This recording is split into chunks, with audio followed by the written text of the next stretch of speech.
que nos compartió habló de la tribulación y dijo que era necesaria.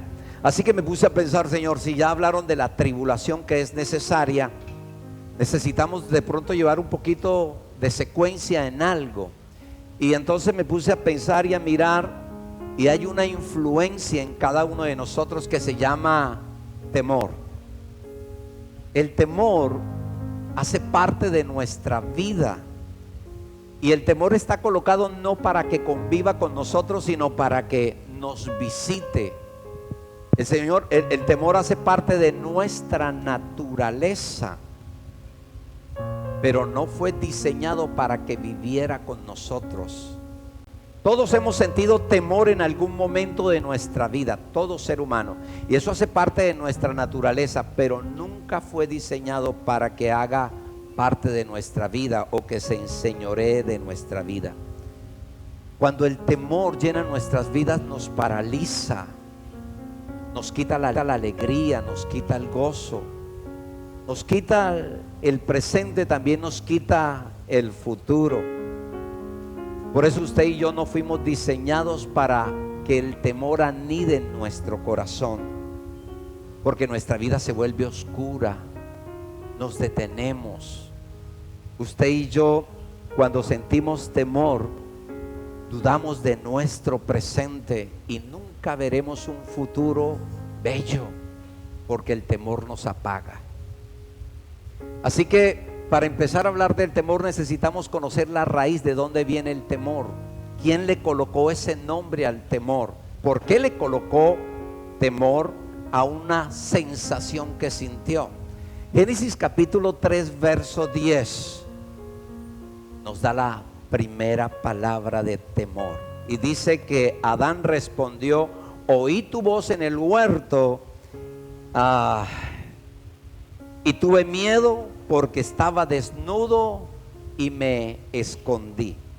Es decir, Adán fue el primero que le puso nombre al miedo. Adán no sabía lo que era miedo, pero sintió de repente una sensación y a esa sensación le llamó miedo. Fue Adán, no fue Dios. Dios no le dijo: mira, eso es angustia, eso es ansiedad, eso son celos, eso es contienda, eso es temor. No. Fue la sensación de oír la voz de Dios. Y como estaba desnudo, él sintió algo extraño y dijo: esto es miedo. Adán nunca había sentido miedo, porque vivía bajo una cobertura de Dios, vivía en una relación con Dios. La fe estaba intacta, la confianza en Dios estaba intacta, tenía una relación íntima con Dios, y eso no hacía que el miedo viniese a ser parte de su vida. Pero cuando decidió alejarse de Dios, empezó a vivir una vida con unas emociones y unos sentimientos que ningún ser humano debería estar sintiendo. No deberíamos sentir odio, no deberíamos sentir celos, envidia, no deberíamos sentir ansiedad, no deberíamos sentir temor. Pero cuando Adán sintió eso, él dijo: esto es temor. Antes de sentir eso, oía la voz de Dios, y ¿qué hacía? Corría a tener relaciones o a hablar con Dios, a relacionarse con Dios. Pero cuando escuchó la voz de Dios, todo cambió en su entorno, en su propia vida, y ahora huía. Ahora es interesante porque huía. ¿Cuál era la razón de que Adán huyera de la presencia de Dios? La Biblia también nos lo dice. Él dice: porque estaba desnudo y me escondí. Le hago una pregunta: ¿Dios sabía que estaba desnudo Adán? ¿Sí o no? Sí, Dios lo sabía, no tenía ningún problema. Entonces, aquí hay algo interesante. Adán tuvo miedo de algo que Dios ya lo sabía. Cuando tú y yo sentimos miedo, antes de sentir miedo, ¿Dios lo sabe, sí o no? Sí. Es decir, cuando tú y yo sentimos miedo, algo que nunca hemos experimentado, el miedo es como si estuviera diciéndonos que Dios no sabe que tenemos miedo. No sé si me hice comprender. Dios ya sabe, pero el miedo nos hace creer que Dios no sabe lo que estamos sintiendo o lo que estamos viviendo, ¿verdad? Entonces, el miedo es como si Dios no supiera lo que yo estoy viviendo, lo que yo estoy sintiendo, pero Dios ya lo sabe. Por eso me encantó lo que dice Eclesiastés capítulo 3 verso 15: lo que ha sido ya es, y lo que ha de ser ya fue, y Dios restaurará ¿qué? Nuestro pasado. En otras palabras, usted y yo no estamos viviendo en vivo y en directo, estamos en diferido. ¿Cuántos se vieron el partido de la selección Colombia el viernes? Bueno, yo no lo vi. Así que como no lo vi, yo hoy puedo entrar al cuarto, prender el televisor y voy a vivirlo, y voy a llorar, y voy a ponerme rabioso, y voy a comerme las uñas, y voy a decirle: ¿cómo hiciste eso? ¿Por qué no hiciste aquello? Pero si entra alguien que ya lo vio, ¿cómo va a estar? Relajado, porque ya lo vio, él no se va a asustar. Lo mismo sucede con el Señor. El Señor ya vivió tu presente. O sea, Él ya estuvo aquí. Y como Él ya estuvo aquí, Él nos dice: no te preocupes por tu presente, porque tú saldrás adelante. No hay afán, yo ya estuve ahí. No te preocupes ni sientas temor del futuro, porque yo ya fui al futuro y tú eres más que vencedor, porque hay un propósito. Fuiste escogido desde antes de la fundación del mundo. Yo te coloqué a ti una asignación, y esa asignación hace parte del proyecto de tu vida. No vistes el partido completo, pero yo ya lo vi completico. Yo ya estuve en tu pasado, yo ya estoy en tu presente, y yo ya estuve en tu futuro. Él ya vivió todo lo que tú y yo vivimos en el pasado, estamos viviendo hoy y vamos a vivir en el presente. Él ya estuvo allí. Por eso miedo es una reacción a lo desconocido. ¿Qué es miedo? Es una reacción a algo que yo no conozco. Pero pregunto, ¿Dios lo conoce? Ahora, si vivimos bajo la influencia del miedo, es porque algo sucedió en nuestra vida.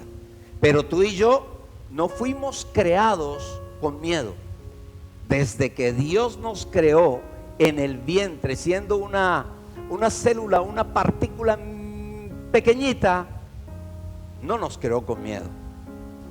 Los espermatozoides, eran millones de espermatozoides cuando fuimos colocados en el vientre. Y nosotros no fuimos de los que nos estancamos. Nosotros tuvimos que pelear con millones de espermatozoides, luchar, esforzarnos. Nunca sentimos miedo, no nos quedamos estancados, no nos quedamos paralizados, no nos escondimos. Nosotros fuimos de los que perseveramos. Por eso usted hoy está en este lugar. Dios no nos creó a usted y a mí con temor.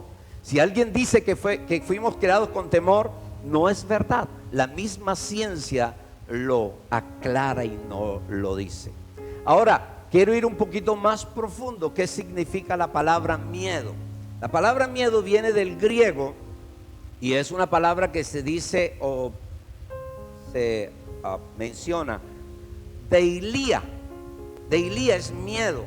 Pero miedo también tiene que ver o se traduce como timidez, pero también se traduce como cobardía.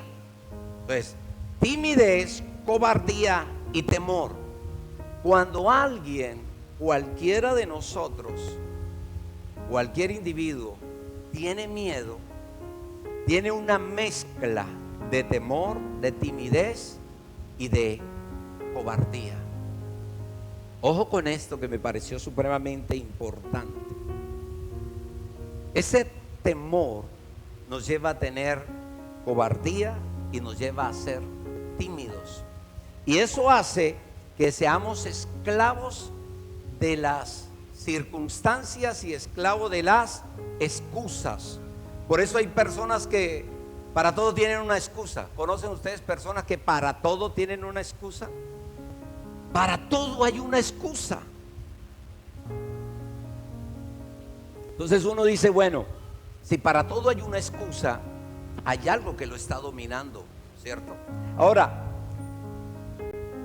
si para todo es las circunstancias lo que lo manejan, es decir, si la situación de su vida está en esa situación porque nació en un pueblo, porque sus padres fueron así, porque no tuvo la educación correcta, porque cuando creció hubo escasez, todo eso hace parte de una mezcla que es timidez, cobardía y temor. Nos volvemos esclavos. Entonces todo lo quiero justificar por la vida que viví, por lo que estoy viviendo, por las circunstancias que me rodean, y no me deja avanzar, no me deja crecer. Pero realmente eso que está sucediendo es un espíritu que maneja mi actitud. Cuando hay un espíritu que maneja mi actitud, ese espíritu también maneja mis emociones. O sea, el espíritu maneja mi actitud maneja mis emociones, y mis emociones manejan mis pensamientos. Cuando esas tres áreas de mi vida son manejadas, entonces ¿qué sucede? Sucede una forma de concebir o ver las cosas. Por eso hay personas que todo lo ven negativo. Hay personas que está sucediendo cualquier cosa, se enferma alguien y lo primero que dice, tú no sabes que de eso se murió fulanito. Todo lo ven negativo. Hay personas que van a montar no montes ese negocio porque yo vi que fulanito quebró. Todo lo ven negativo. No hay nada positivo en esas personas. Entonces nosotros tenemos que tener mucho cuidado. ¿Qué es lo que maneja mi actitud? ¿Con qué actitud enfrento las cosas? ¿Cuáles son mis emociones? Porque según mis emociones van a ser mis pensamientos, y mis pensamientos me llevan a concebir una forma de ser o una forma de vivir en esta vida. Ahora, una cosa es tener miedo y otra cosa es ser cobarde. Son dos cosas diferentes. Todos hemos sentido miedo en alguna oportunidad. ¿Quién no ha sentido miedo? Todos hemos sentido miedo. Pero la cobardía es diferente. El miedo vino para visitarnos, pero la cobardía es un estado de vivir. Por eso hay personas que son cobardes, pero a la vez sacan una valentía, ¿cierto? O son valientes, pero a la vez son cobardes. Son dos cosas diferentes y necesitamos comprenderlas las dos y marcar una diferencia. Y les doy un ejemplo. ¿Ustedes creen que cuando un torero entra a la plaza siente miedo o no siente miedo? Pero lo que no es cobarde, ¿sí o no? El hombre saca valentía en medio de su temor. ¿Y quién no siente temor cuando ve un toro de 500 o 600 kilos? Aunque yo miro los tipos de las corralejas que se le meten al toro, lo brincan, lo saltan y termina la mayoría vueltos nada. Pero mire, una cosa es la cobardía y otra cosa es el miedo. Podemos sentir miedo, pero nunca debemos ser cobardes, de ninguna manera. ¿Por qué? Porque la cobardía apaga nuestra fe. Mire, Saúl se escondía detrás del ejército porque le tenía miedo a Goliat. Saúl tenía la capacidad militar para enfrentar a Goliat. ¿Por qué no lo enfrentó? Porque tenía miedo. Sin embargo, viene David, y David no tenía la capacidad ni el conocimiento de un guerrero, pero nunca tuvo el miedo que tenía Saúl. Jamás. Mire, Cuando hay miedo se puede apagar la valentía aunque haya capacidad. Cuando hay miedo se puede apagar el esfuerzo aunque hayan excelentes ideas en nuestra vida. Te lo digo otra vez. Cuando hay miedo se puede apagar la valentía aunque haya capacidad. Cuando hay miedo se puede apagar el esfuerzo aunque hayan excelentes ideas. Tal vez usted y yo no tenemos muchas capacidades, pero ¿sabe qué?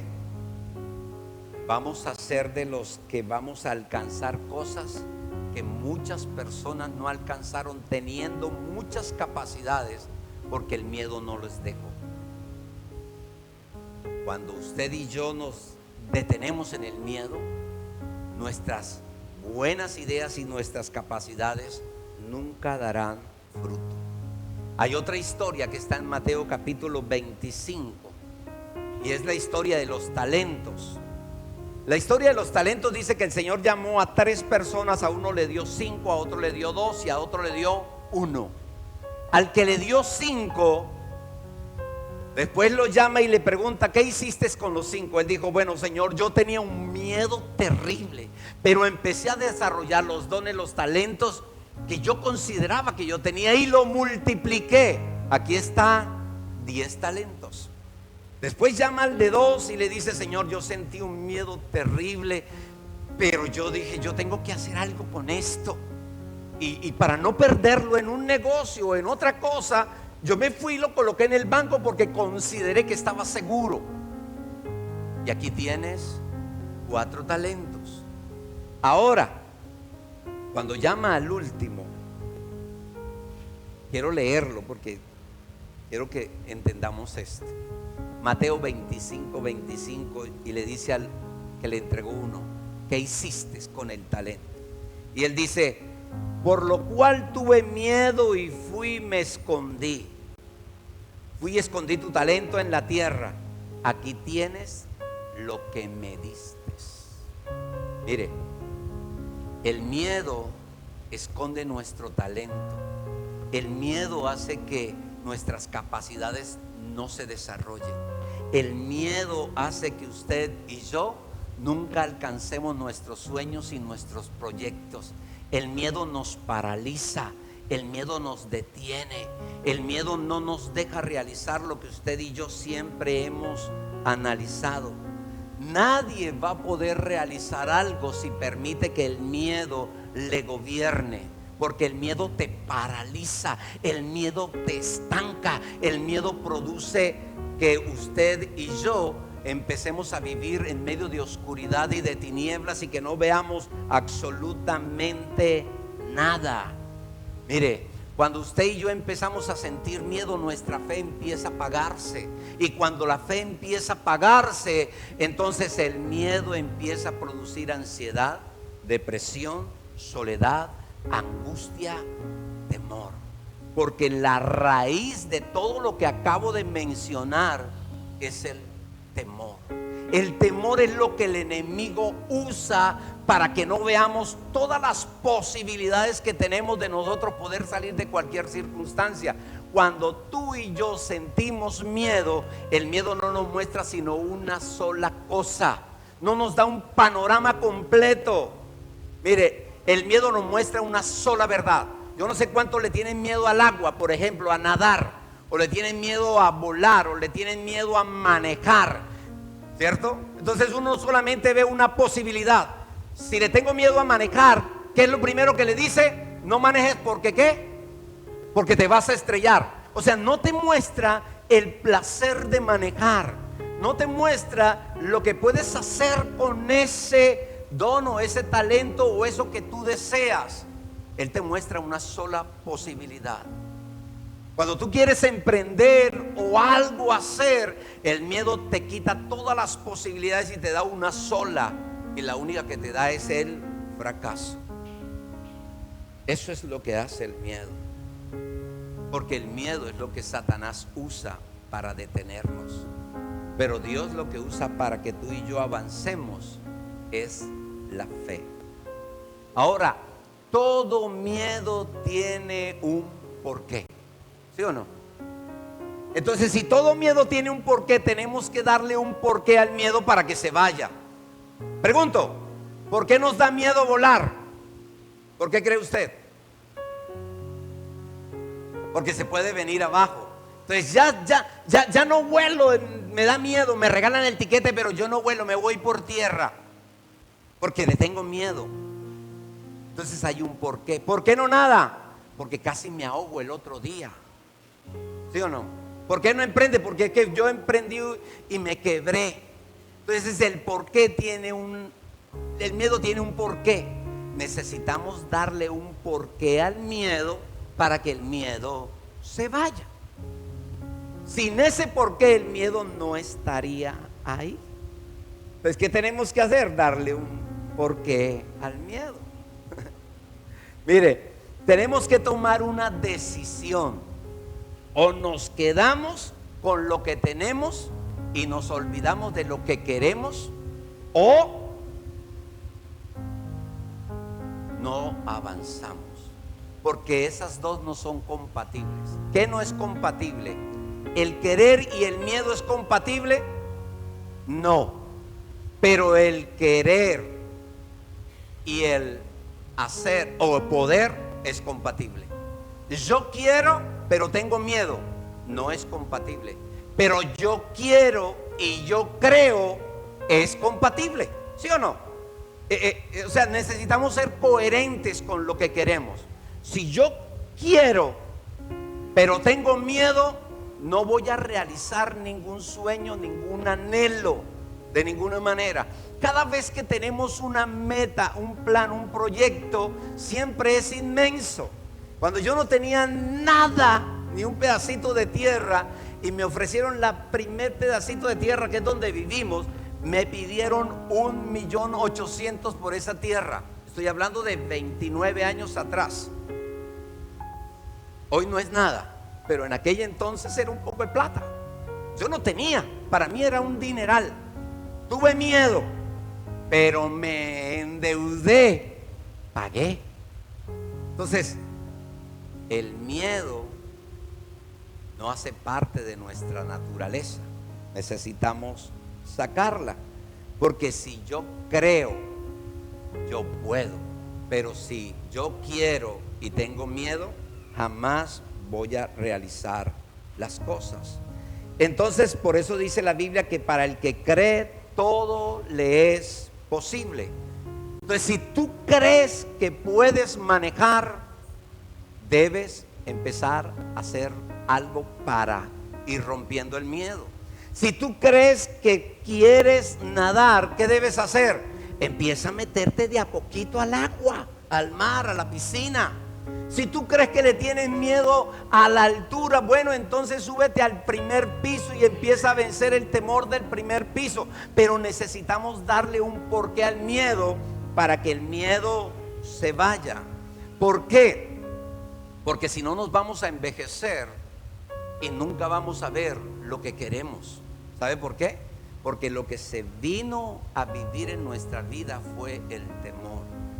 Y el temor nunca nos va a dejar vivir ni tener lo que usted y yo queremos, porque el temor apaga nuestra fe. Pero cuando hay fe, entonces usted y yo podemos avanzar. Pero en la medida en que se apaga la fe, usted y yo entonces empezamos a estancarnos, empezamos a sentir ansiedad, temor, soledad, empezamos a vivir toda esa cantidad de situaciones, porque reitero, la raíz de todas esas cosas es el temor. Y el temor es lo que Satanás usa para detenernos, pero la fe es lo que Dios usa para que tú y yo sí podamos hacer las cosas. Ahora quiero darle algunos sí de parte de Dios, ¿correcto? Entonces Isaías capítulo 41 verso 10 dice: ojo, no temas porque yo, ¿por qué no debemos temer? Porque Dios está, diga, aprópiese de eso, conmigo. No desmayemos, ¿por qué? Porque Él es mi Dios. Yo no voy a dejar de esforzarme porque Él siempre me ayudará, siempre me sustentará, siempre me levantará. O sea, el Señor nos está diciendo: yo soy el mismo Dios de antes. Yo no he cambiado. Yo sigo siendo el mismo Dios de siempre. Yo te ayudaré, yo te sustentaré, yo te levantaré, yo te ayudaré. Yo sigo siendo el mismo de ayer. El que nos levantó ayer es el mismo de hoy. El que nos bendijo ayer es el mismo de hoy. El que nos sostuvo ayer es el mismo de hoy. El que nos suplió ayer es el mismo de hoy. Él es el mismo, no ha cambiado, no tiene variedad. Mire, Él no es porque usted y yo estemos tristes o estemos asustados. Es que eso hace parte de su naturaleza. No es porque estemos bien o porque estemos mal. Es la naturaleza de Dios. Él no cambia y nunca cambiará. Siempre nos sustentará, siempre nos levantará. ¿Ve? Por eso cuando yo leo que es el Dios de Abraham, de Isaac y de Jacob, yo no me quedo diciendo eso. Yo digo: ese es el Dios mío, el de Martín. Y tú y yo debemos decir: ese es el Dios de Mailía, de Kevin, de Adriana, de Víctor, de Omaira, de María, de todos. Es el mismo Dios. Él no ha cambiado, sigue siendo el mismo. Somos nosotros quienes cambiamos porque le damos más a pecho al miedo que nos lleva a la angustia, a la ansiedad, a escondernos, a crear situaciones en nuestra vida que manejan nuestros sentimientos y emociones, y termina creando un estado de vida que nos aparta de Dios en vez de acercarnos a Dios a través de la fe. Entonces el primer sí es que siempre ha estado con nosotros. ¿Cuándo el Señor nos ha dejado? Nunca. Nunca te dejaré. Nunca. ¿Sí o no? Lo segundo es que no nos podemos dar por vencido. No nos podemos dar por vencido, porque Él siempre es el que nos ha sostenido todo el tiempo, nos ha bendecido, nos ha respaldado. Todo el tiempo ha estado allí. Y lo tercero es que siempre nos ayudará con su justicia. Ahora, Él no hace justicia porque me robaron. Él no hace justicia porque me trataron mal. Él no hace justicia porque tuve una vida difícil. Él hace justicia porque tú y yo le creemos a Él. Porque le creemos a Él. Eso es lo que hace que Él sea justo con nosotros. Por eso dice la Biblia: el justo por su fe vivirá. O sea que Él no hace justicia porque me robaron a mí, de ninguna manera. Él hace justicia porque yo creo que me vuelvo a levantar a pesar que me robaron. Él no hace justicia porque alguien hizo injusticia conmigo. Él hace justicia porque yo creo en Él a pesar de que alguien hizo injusticia. Él viene y coloca su justicia delante de mí. Él no hace justicia porque mi jefe me echó de una manera terrible.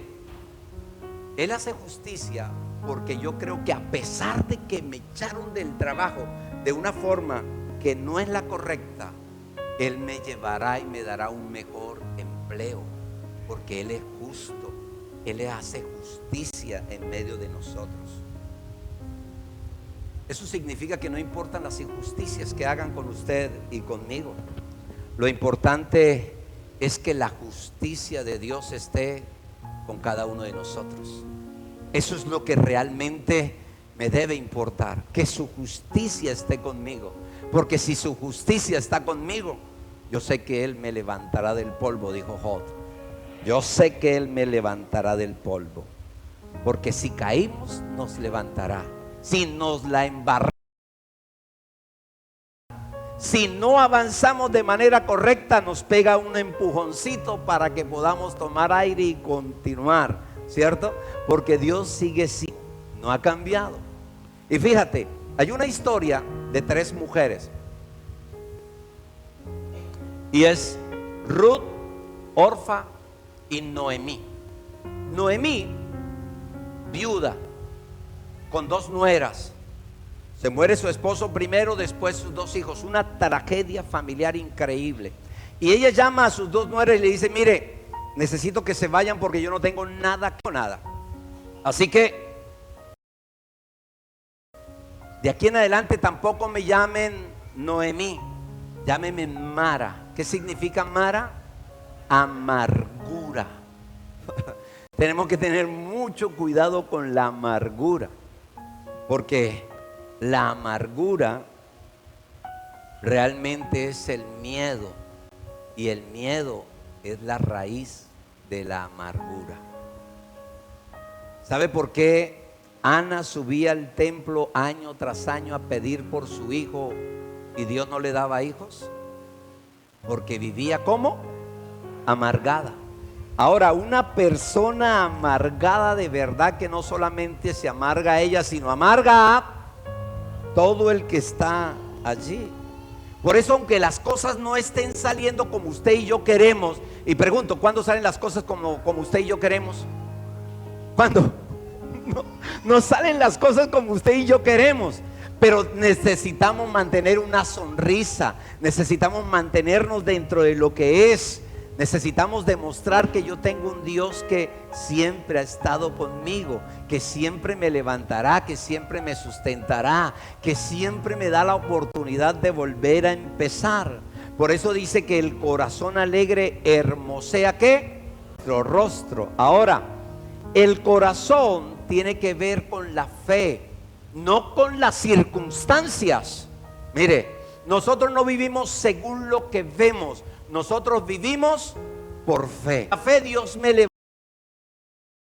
levantará, por la fe Dios me restaurará, por la fe Dios me sanará, por la fe Dios me proveerá, por la fe Dios hará grandes milagros, porque yo no vivo por las circunstancias, yo vivo por la fe.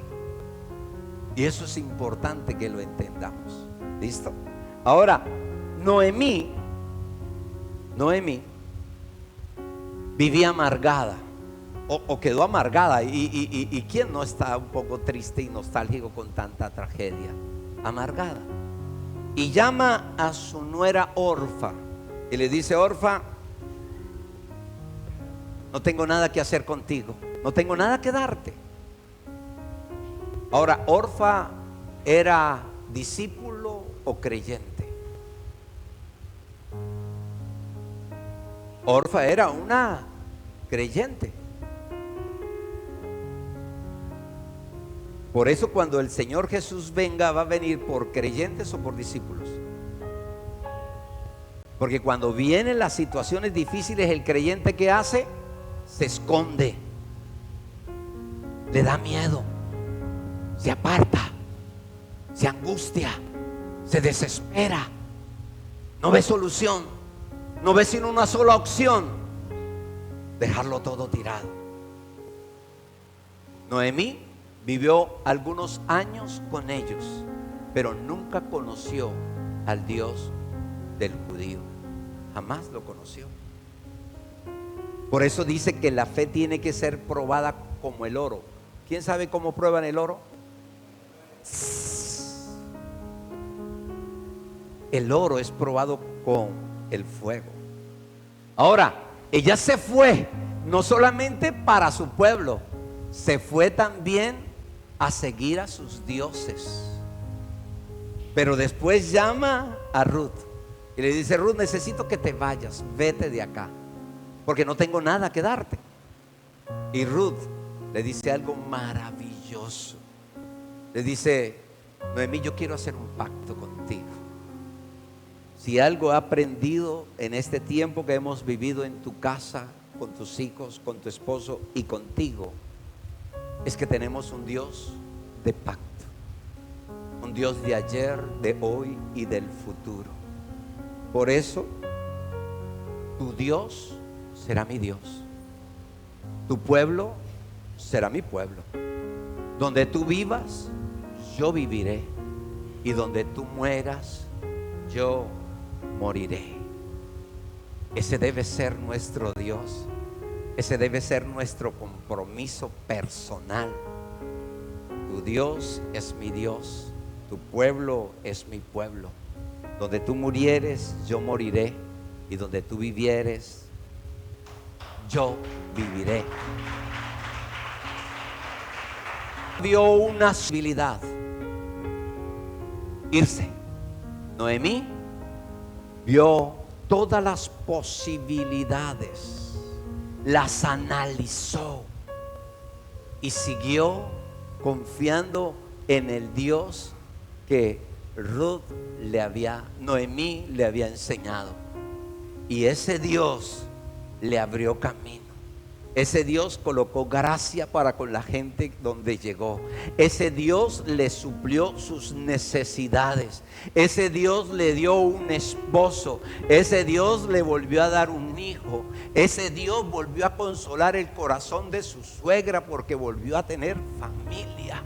Ese Dios pudo restaurar no solamente. Ese Dios que él siguió fue el Dios que le dio la oportunidad de volver a ver la gracia, el favor y la misericordia una vez más sobre su descendencia. Por eso cuando adoramos, no adoramos a cualquier Dios. Nosotros adoramos a un Dios que nunca nos ha dejado, que nunca nos ha abandonado, que jamás nos dejará. Rota continua en nuestras derrotas, pero no será continua. Siempre Dios nos levantará, nos restaurará, nos edificará, nos hará más que vencedores. Siempre Dios está con nosotros. Por eso es mayor el que está en nosotros que el que está en el mundo. Por eso no vivimos por las circunstancias, vivimos por fe, porque la fe llama las cosas que no son como si la fueran. Por eso no vivimos en medio de un caos permanente, vivimos en una gracia permanente. Por eso, aunque creamos que estamos desamparados, Dios no nos ha desamparado en ningún momento. Por eso necesitamos echar fuera el miedo y traer la fe una vez más a cada una de nuestras vidas. Por eso necesitamos darle razones al temor, para que el temor se vaya y venga una vez más la gracia, el favor de Dios sobre nuestras vidas. Si permitimos que el temor se quede a vivir en nuestra vida, no avanzaremos en ninguna área de nuestra vida. Recuerde, el temor vino para visitarnos, no para quedarse a vivir con nosotros. El temor maneja nuestra conducta, pero también va moldeando nuestras emociones, y nuestras emociones manejan nuestro pensamiento, y ese pensamiento crea una forma de vivir. ¿Cuál es tu forma de vivir? ¿De qué manera vives? ¿Vives atemorizado o atemorizada? La situación que estás viviendo el día de hoy te detiene, te deprime, te hace esconder, te hace huir, te quieres quedar todo el tiempo en el mismo lugar. No ves más posibilidades sino una sola, cuando tiene una cantidad de oportunidades, cuando tiene una cantidad de dones y talentos delante tuyo que Dios te ha dado para que tú y yo lo desarrollemos y podamos ver que Dios está con nosotros de una manera real, que Dios no se quedó atrás, que Dios no solamente está con nosotros, sino que va delante de nosotros abriendo caminos. Él sigue siendo el mismo, Él no cambia. Por eso cada vez que venga el temor, la ansiedad, la angustia, la depresión, el no puedo, cada vez que vengan toda esa cantidad de situaciones a su vida, no le des campo a todo eso, porque es miedo, y el miedo es de parte de Satanás, para que tú no avances, para que tú te estanques. Y si tú te estancas, ¿sabe quién se estanca? Se estanca tu familia. ¿Y sabe quién más se estanca? Se estanca todos los que están debajo tuyo. Y eso hace que el que gobierne tu vida también se estanque, no porque él no pueda hacer grandes cosas a favor tuyo, sino porque tú has permitido que tu fe mengue y le has creído más al enemigo de nuestra alma que al verdadero Dios, el cual nos ha sacado en victoria en medio de tantas situaciones. Padre, que tantas situaciones.